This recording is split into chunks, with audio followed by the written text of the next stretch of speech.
দেখো ভাতের প্লেটে রান্না করবো। তুই বড় হয়ে তুই তোর ভাইকে গাইস ইউটিউবে জিলাপি। আসসালামু আলাইকুম guys, welcome to my blog Adnan and Rowza. চালি ভাজি খাবে। কি হয়েছে বাবা? আসো কোলে, আসো কোলে কোলে। কি নিবে কি? কি করবে বাবা? কি করবে? আলু ভাজি খাবে? খাবে না?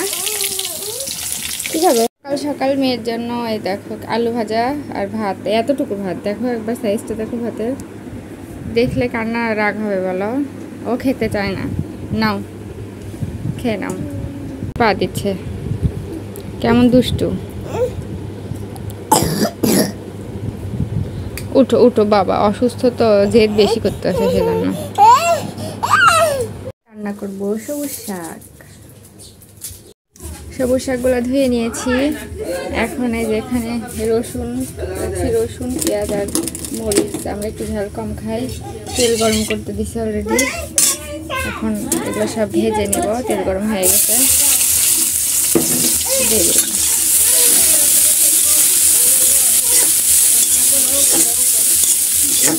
এগুলো সুন্দর করে ভেজে নিয়ে এই সবুজ শাকগুলো দিয়ে দিব। তোমরা কেমন করে খাও? ভাজা কমপ্লিট। এর মধ্যে এখন সবুজ শাকগুলো দিয়ে দিলাম।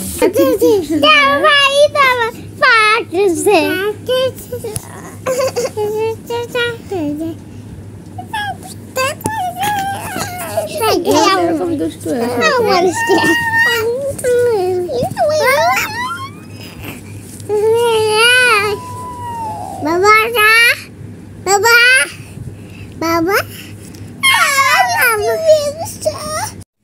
ইউটিউব দেখে জিলাপি বানাতে চলে আসলাম। মেয়ে খুব জেদ লাগাইছে, জিলাপি খাবে। এখন এই যে তেল গরম করতে দিছি, ঢেলে দিলাম। এই মাছ ঢেলে এদিকে আবার চলে আসছে,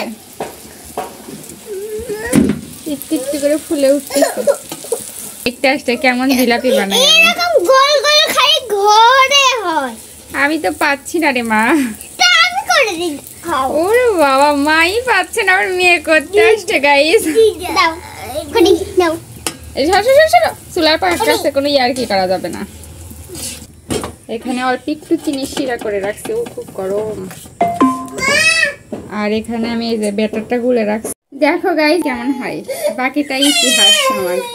আমার জন্য একদম ভালো হয় নাই।